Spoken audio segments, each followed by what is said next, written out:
Everyone আসসালামু আলাইকুম। আমরা অনেক সময় সেকেন্ড হ্যান্ড ফোন বা পুরাতন ফোন কিনে থাকি।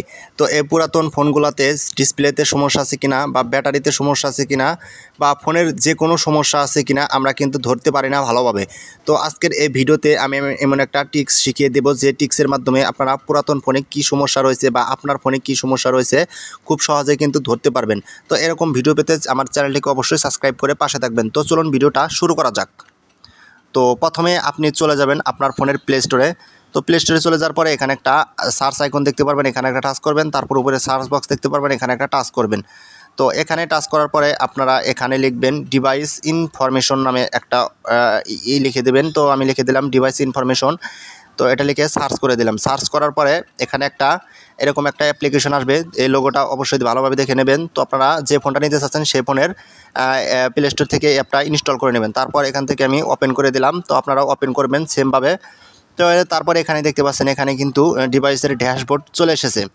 তারপরে যেখান থেকে উপরে দেখতে পাচ্ছেন ব্যাটারি নেটওয়ার্ক। তো আপনারা এখান থেকে একটু এদিক চলে আসবেন, স্ক্রল করে এদিক চলে আসবেন। আসার পরে শেষে আসবেন। শেষে আসার পরে এখানে দেখতে পাবেন টেস্ট নামে একটা অপশন।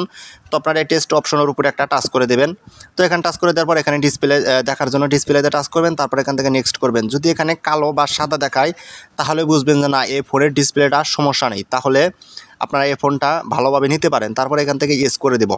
তারপরে এখানে আপনারা দেখতে পারবেন ফ্ল্যাশ লাইট, মাল্টিটাচ সবগুলো কিন্তু এখান থেকে খুব সহজে কিন্তু দেখতে পারবেন। তো ফ্ল্যাশ লাইটের উপর টাচ করবো। তো যদি দেখেন যে লাইট জ্বলে তাহলে বুঝবেন যে না, ফোনের ফ্ল্যাশ লাইট ঠিকই আছে। তারপরে এখান থেকে লাউড স্পিকার দেখতে পারবেন। তো লাউড স্পিকারের উপরে একটা টাচ করবেন। তো এখানে যদি লাউড স্পিকার যদি গান বাজে বা কোনো সং বাজে তাহলে বুঝবেন যে এটা ঠিক আছে। তারপরে চার্জিং দেখতে পারবেন।